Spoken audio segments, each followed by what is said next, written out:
ಉಡುಪಿ ಅಜ್ಜರಕಾಡು ವಾರ್ಡಿನ ಕಿತ್ತೂರು ಚೆನ್ನಮ್ಮ ರಸ್ತೆಯ ಉದ್ದಕ್ಕೂ ಸಾಲು ಮರಗಳಿದ್ದು ಅದರಲ್ಲೊಂದು ಸುಮಾರು 40 ಅಡಿ ಎತ್ತರಕ್ಕೆ ಬೆಳೆದು ನಿಂತ ಮರದ ಬುಡದಲ್ಲಿ ಕಸ ತ್ಯಾಜ್ಯ ಒಣ ಕಟ್ಟಿಗೆ ರಾಶಿಗೊಳಿಸಿ ಯಾರೋ ದುಷ್ಕರ್ಮಿಗಳು ಬೆಂಕಿ ನೀಡಿದ ಘಟನೆ ಸೋಮವಾರ ನಡೆದಿದೆ.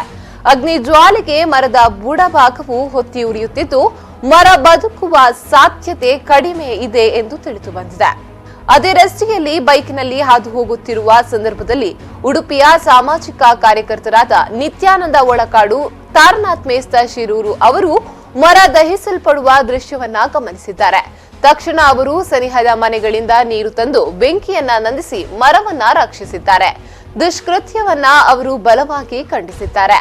ಸಕಲ ಜೀವ ಜಂತುಗಳಿಗೆ ಪ್ರಾಣ ವಾಯು ನೀಡುವ, ಪರಿಸರ ತಂಪಾಗಿಸುವ ಮರಗಳು ಉಡುಪಿಯ ಕಾಂಕ್ರೀಟ್ ಕಾಡುಗಳ ನಡುವೆ ಅಜ್ಜರಕಾಡು ಪರಿಸರದಲ್ಲಿ ಮಾತ್ರ ಒಂದಿಷ್ಟು ಉಳಿದುಕೊಂಡಿದೆ. ಅವುಗಳನ್ನ ಅಗ್ನಿ ಮೂಲಕ ದಹಿಸಿ ಹತ್ಯೆಗೊಳಿಸುವ ವಿಕೃತ ಕೃತ್ಯಗಳು ನಡೆಯುತ್ತಿವೆ. ನಗರಸಭೆ, ಅರಣ್ಯ ಇಲಾಖೆ ಜಂಟಿಯಾಗಿ ಕೃತ್ಯ ಎಸಗಿದವರನ್ನ ಪತ್ತೆ ಹಚ್ಚಿಸಿ ಅವರ ಮೇಲೆ ಕಾನೂನು ಕ್ರಮ ಜರುಗಿಸಬೇಕು.